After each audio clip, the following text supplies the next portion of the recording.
C'est un mouvement citoyen qui ne tolère pas la corruption et qui revendique les valeurs démocratiques de l'Union européenne pour la Roumanie. Les infatigables manifestants de la place de la Victoire à Bucarest se tournent vers l'Union européenne. Explication de Dan Ionescu, analyste. Habituellement, la Roumanie est à la frontière de l'Union européenne, mais de temps en temps, nous sommes au centre, au cœur de celle-ci. Et c'est ce qui se passe en ce moment.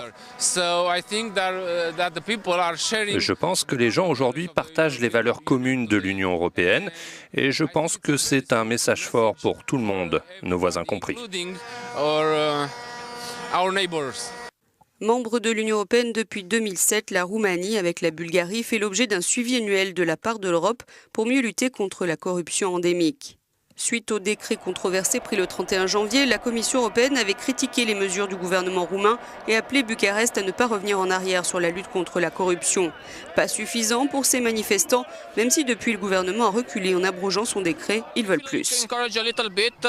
Nous nous sentons un peu encouragés, mais nous voudrions tous plus que des mots.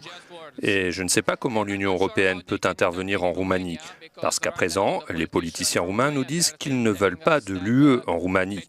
Et leur rhétorique est basée sur le nationalisme. Ils disent que la Roumanie devrait aller le plus loin possible de l'Union européenne. Et nous sommes contre cela.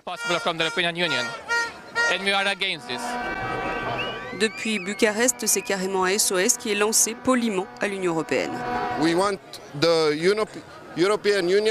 Nous voulons que l'Union européenne nous aide sur ce problème de corruption parce que nous ne nous sentons plus représentés dans notre gouvernement, au sein de notre Parlement. Nous n'avons plus de représentation. Même si l'Union européenne dit qu'elle veut nous aider, elle reste à l'écart, elle nous laisse gérer par nous-mêmes. Nous ne pouvons pas gérer cela, nous ne pouvons plus le gérer dans ce pays. Dans tous les pays d'Europe où je suis allé, j'ai vu des pays développés, des infrastructures, des hôpitaux. Je veux cela pour mon pays. Pas dans 10 ans, je veux cela maintenant.